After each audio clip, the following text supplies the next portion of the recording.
ہر چیز ختم ہونے کے بعد انسان کو مل سکتی ہے،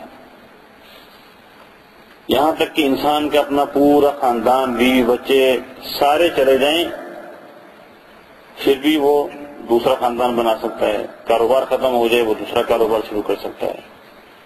دنیا میں کوئی کیا چیز واپس نہیں آنے والی؟ وقت کبھی واپس نہیں آئے گا، والدین کبھی واپس نہیں آئیں گے، اس کے علاوہ سب کچھ آپ کو واپس مل سکتا ہے، سب کچھ آپ دوبارہ لے سکتے ہیں۔ لیکن آخرت کی زندگی، اس کے بعد پھر کوئی زندگی نہیں ہے، اس کے بعد پھر دوبارہ کوئی مہلت نہیں ہے۔ اس لیے یہ جو مہلت اللہ نے ہمیں دی ہے، ہر دن کی مہلت، یعنی میں اکثر یہ بات کہتا ہوں کہ آج کا دن جو اللہ نے ہمیں دیا ہے، یہ ایک اللہ نے مہلت دی ہے، اس نے ہمیں موقع دیا ہے کہ ہم اس کی طرف رجوع کریں، اس سے توبہ کریں، اس کی طرف پلٹ آئیں، تو اس دنیا میں رہتے ہوئے اپنی آخرت کی تیاری کریں۔ اور پھر آگے اللہ نے یہی بات بیان، اسی کا تسلسل ہے، فرمایا کہ کیا تم اس سے بے خوف ہو کہ وہ جو آسمان میں ہے تمہیں زمین میں دھسا دے،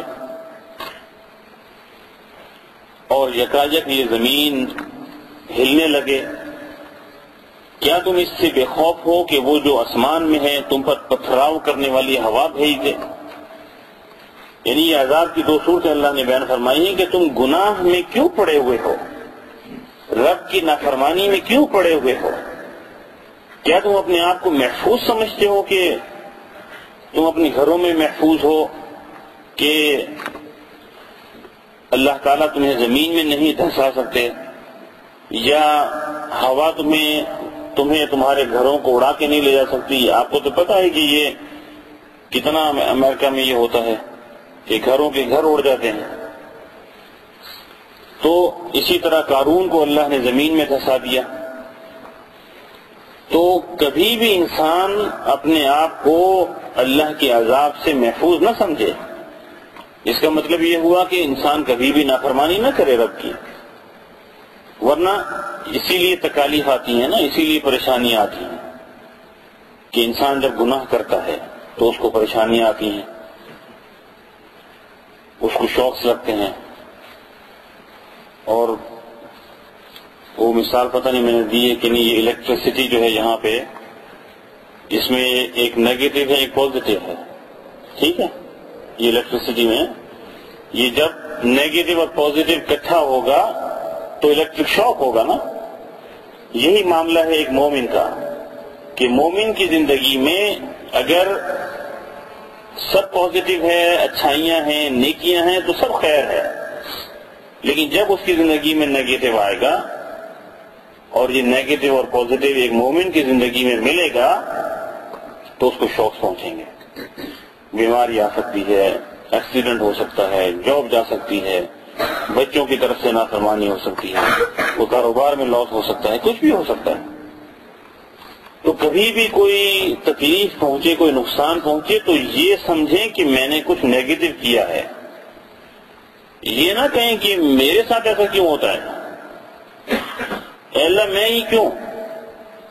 بھائی تم اس لیے کہ تم نے کوئی غلط کام کیا، اس لیے جو نعمت اللہ نے دی تھی وہ اس نے واپس لے لی، اب آپ دوبارہ اچھے کام کریں تو وہ نعمت دوبارہ واپس کر دے گا۔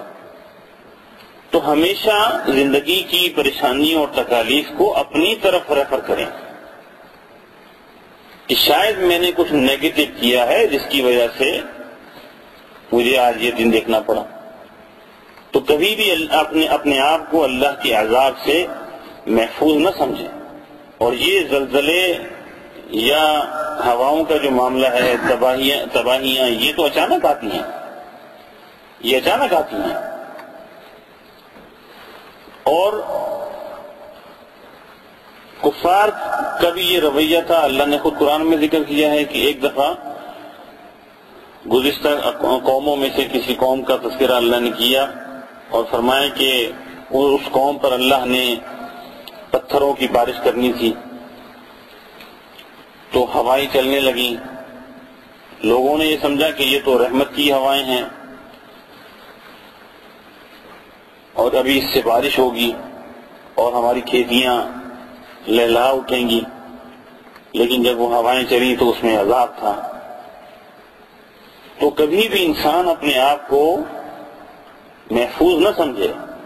انسان کی حیثیت ہی کیا ہے؟ انسان تو بڑا کمزور ہے، انسان بڑا کمزور ہے۔ آپ دیکھیے ذرا سا موسم بدلتا ہے ہم بیمار ہو جاتے ہیں، انسان کی کیا حیثیت ہے؟ اس لیے خیر اسی میں ہے کہ اپنے آپ کو رب کے حوالے کریں، بھلائی اسی میں ہے کہ رب کی تابعداری، رب کی فرمانبرداری کریں۔ فَسَتَعْلَمُونَ كَيْفَ نَذِيرٌ، پھر تمہیں معلوم ہو جائے گا کہ میری تنبیہ کیسی ہوتی ہے۔ یعنی یہ جو تکالیف اور پریشانی آتی ہیں یہ دراصل تنبیہ ہے، اللہ نے خود اس کو تنبیہ قرار دیا ہے کہ تم سنبھل جاؤ، دیکھو پلٹ آؤ۔ یہ جو تکالیف اور پریشانی آئی ہیں اسی لیے آئی ہیں کہ تم میرے طرف واپس پلٹ آؤ۔ یہ اللہ کی طرف سے ایک وارننگ ہے، ایک تنبیہ ہے۔ اور ایک جگہ اللہ نے فرمایا کہ وَلَنُذِيقَنَّهُم مِّنَ الْعَذَابِ الْأَدْنَىٰ دُونَ الْعَذَابِ الْأَكْبَرِ لَعَلَّهُمْ يَرْجِعُونَ، ہم تمہیں یہ دنیا میں جو چھوٹی چھوٹی تکلیفیں دیتے ہیں نا، اس بڑی تکلیف کے آنے سے پہلے، یعنی قیامت کی تکلیف آنے سے پہلے یہ اسی لیے دیتے ہیں کہ لعلہم یرجعون، تاکہ تم پلٹ آؤ۔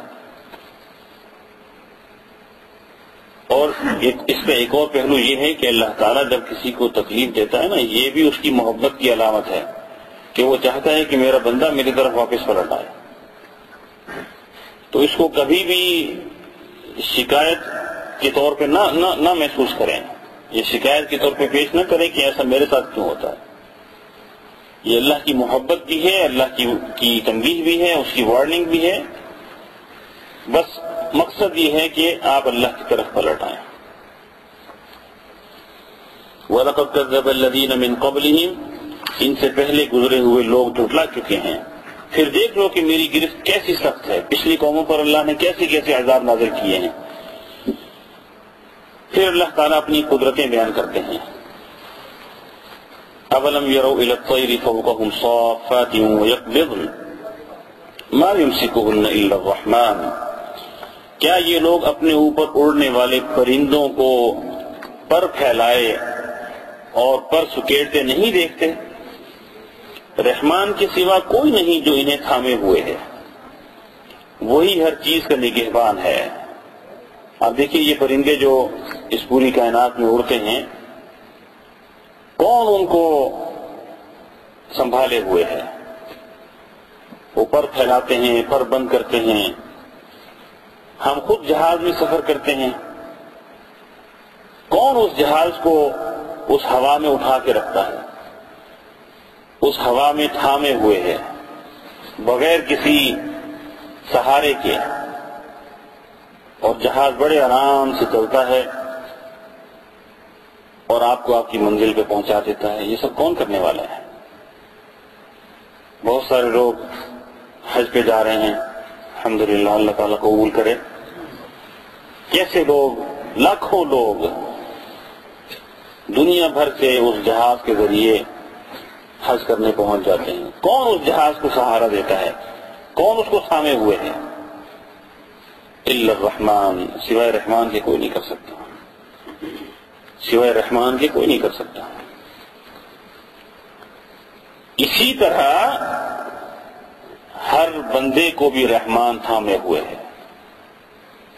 ہم جو زندگی میں کچھ کرنے کے قابل ہوتے ہیں نا، یہ اسی وجہ سے کہ وہ رحمان کی اجازت ہے۔ اس رحمان نے ہمیں سہارا دیا ہوا ہے، اسی کے سہارے پر ہم چلتے ہیں، اسی کے سہارے پر ہم چیزیں اٹھاتے ہیں، چیزیں رکھتے ہیں۔ اسی لیے میں نے عرض کی تھی گزشتہ ہفتے کہ دروازہ کھولیں تو اللہ کا نام لیں، بند کریں تو اللہ کا نام لیں، اس لیے اس ہاتھ میں اسی نے یہ طاقت رکھی ہے، اسی نے آپ کو یہ طاقت دی ہے کہ آپ یہ سارے کام کر سکیں۔ تو ہر انسان کو اس کا رب تھامے ہوئے ہے۔ اس رب سے اپنے آپ کو چھڑانے کی کوشش نہ کریں، اس رب سے دور بھاگنے کی، دور جانے کی کوشش نہ کریں، ورنہ کیا ہوتا ہے؟ ورنہ اللہ تعالیٰ خود آپ کو آپ کا انچارج بنا دیتے ہیں۔ آپ کو خود آپ کا ذمہ دار بنا دیتے ہیں. اب آپ آزاد رہنا چاہتے ہیں، رب سے دور رہنا چاہتے ہیں، ٹھیک ہے، آپ خود اپنے معاملات چلائیں، رب کو پھر کوئی فکر نہیں ہوگی. ہاں اگر آپ اپنے آپ کو رب کے حوالے کر دیں تو پھر رب آپ کے معاملات کو چلائے گا، رب آپ کے کام کرے گا. جتنا آپ اپنے آپ کو رب کے حوالے کر دیں اتنے وہ زیادہ آپ کے کام کرے گا. اور پھر ایک حدیث میں آتا ہے کہ وہ رب اپنے بندے کے ہاتھ بن جاتا ہے، وہ رب اس بندے کی آنکھیں بن جاتا ہے، رب اس بندے کی زبان بن جاتا ہے، رب اس بندے کا دل اور دماغ اور اس کے قدم بن جاتا ہے، کہ آپ رب کی رحمت سے ہی پھر سارے کام کر رہے ہوتے ہیں. پھر آپ رب کی رہنمائی میں ہی زندگی کے سارے فیصلے کر رہے ہوتے ہیں، کیونکہ جب آپ نے اپنے آپ کو اللہ کے حوالے کر دیا ہوتا ہے تو پھر وہ رب آپ کا ذمہ دار بن جاتا ہے، وہ آپ کی ذمہ داری لے لیتا ہے.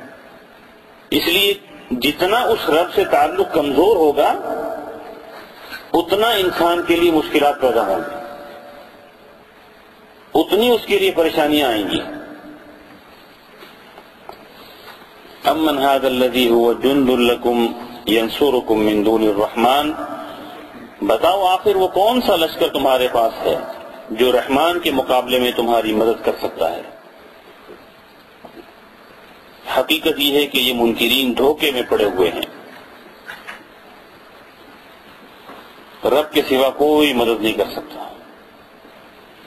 یہاں تک کہ مشرکین جو رب کے ساتھ دوسروں کو شریک کرتے تھے، بتوں کی پوجا کیا کرتے تھے، وہ بھی جب کشتی میں سوار ہوتے اور سمندر میں جاتے اور ہوائیں چلنے لگتی تو وہ فوراً رب کی طرف رجوع کرتے تھے کہ اے رب ہمیں بچا لے، اے رب ہمیں خیریت سے کنارے پہ پہنچا دے، ہم ٹھیک ہو جائیں گے، ہم اپنے آپ کو بدل لیں گے. اور آپ دیکھیے کہ زندگی میں کئی دفعہ ہمارے ساتھ بھی ایسا ہوتا ہے، ہمارے اوپر بھی ایسا وقت ضرور آیا ہوگا جب ہم نے یہ کہا ہوگا کہ اے اللہ مجھے موقع دو، اے اللہ بس آخری بار، اے اللہ میں بدل جاؤں گا، میں ٹھیک ہو جاؤں گا. لیکن پھر انسان کی روش یہ ہے کہ پھر انسان اپنی پرانی روش پہ واپس آ جاتا ہے، پھر انسان پلٹ جاتا ہے. کبھی ایسا ہوتا ہے نا کہ آپ کی اگر اولاد نہیں دی اللہ تعالیٰ نے تو انسان بہت ساری کمٹمنٹ کرتا ہے کہ اللہ بس مجھے اولاد دے دے، میں یہ کروں گا، میں وہ کروں گا. اے اللہ جاب نہیں ہے تو مجھے جاب دے دے، میں فلاں کام کروں گا، میں فلاں نیکی کروں گا. لیکن بعد میں پھر سب پلٹ جاتے ہیں. تو یہ رب کے ساتھ مذاق ہے. رب کے ساتھ جب آپ کوئی کمٹمنٹ کریں گے تو آخرت میں اس کی پوچھ گچھ ہوگی.